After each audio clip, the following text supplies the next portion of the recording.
UP के जालौन में लंका मीनार रावण को समर्पित है। कहा जाता है कि दिल्ली के कुतुब मीनार के बाद यही सबसे ऊंची मीनार है।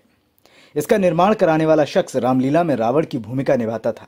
उसे रावण से इतना लगाव था कि उसने लंका नाम से ही मीनार का निर्माण कराया।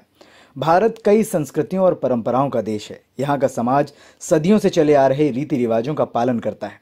इसके अलावा यहाँ कई अजीबोगरीब मान्यताओं का भी खूब चलन है, जिनके बारे में जानकर हर कोई हैरान रह जाता है। भारत की एक ऐसी ही मान्यता है जिसके बारे में आज हम आपको बताने जा रहे हैं, जो एक मीनार से जुड़ी हुई है। ऐसा कहा जाता है कि इस मीनार पर भाई बहन एक साथ चढ़कर ऊपर जा नहीं सकते। इसलिए इस कहानी के बारे में अच्छे से जानते हैं। इस मीनार की अजीब मान्यता रावण को समर्पित है। उत्तर प्रदेश के जालौन जिले में बुंदेलखंड के प्रवेश द्वार कालपी में स्थित इस मीनार के अंदर रावण के पूरे परिवार के चित्र बनाए गए हैं।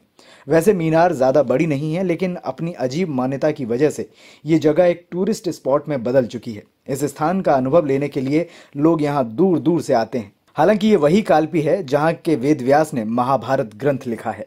जालौन में लंका मीनार बनी हुई है, इसका क्या इतिहास है और क्या इसका महत्व है?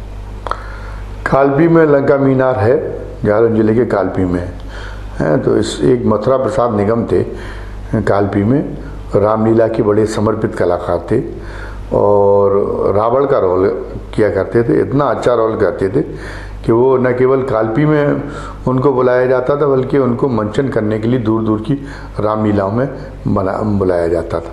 तो रावण के जितने सद्गुण थे, दुर्गुणों की बात नहीं कर रहा हूँ मैं, सद्गुणों की बात कर रहा हूँ कि रावण के जितने सद्गुण थे, तो सद्गुणी रावण के स्वरूप को उन्होंने पूरी तरह आत्मसात कर लिया था। वो भी बड़ी पूजा तपस्या बहुत ज़्यादा रावण की तरह करते थे। और उसी समय उनके मन में विचार आया, क्यों ना मैं इस अपना जो करता हूँ रावण के रूप में मंचन, एक कलाकार की अपनी वो जो मेरी ये जो कालपी की लंका मीनार है, इसका क्या इतिहास है? इतिहास ये है कि एक मथुरा प्रसाद जी निगम थे, तो उन्होंने चूँकि रामलीला में रावण का मंथन करते थे वो, तो उन्होंने अपनी याददाश्त को बनाए रखने के लिए इसको 1875-52 में इसकी वो रखी आधारशिला, और 75 में बनकर कंप्लीट हो गई थी। तो उस समय उसकी लागत लगभग 2 लाख रुपए आई थी। और उसके निर्माण में सीमेंट का कोई इस्तेमाल नहीं है। चूना, सीप, कौड़ी, शंख, उड़द की दाल और गुड़, इसका मिश्रण है। और इसकी ऊंचाई लगभग 210 फीट के आसपास है। तो होता यह है कि एक मान्यता यहाँ पे भी है कि ऊपर तक पहुँचने में, चोटी तक पहुँचने में 7 राउंड लग जाते हैं। 172 सीढ़ियाँ हैं अंदर जाने के लिए।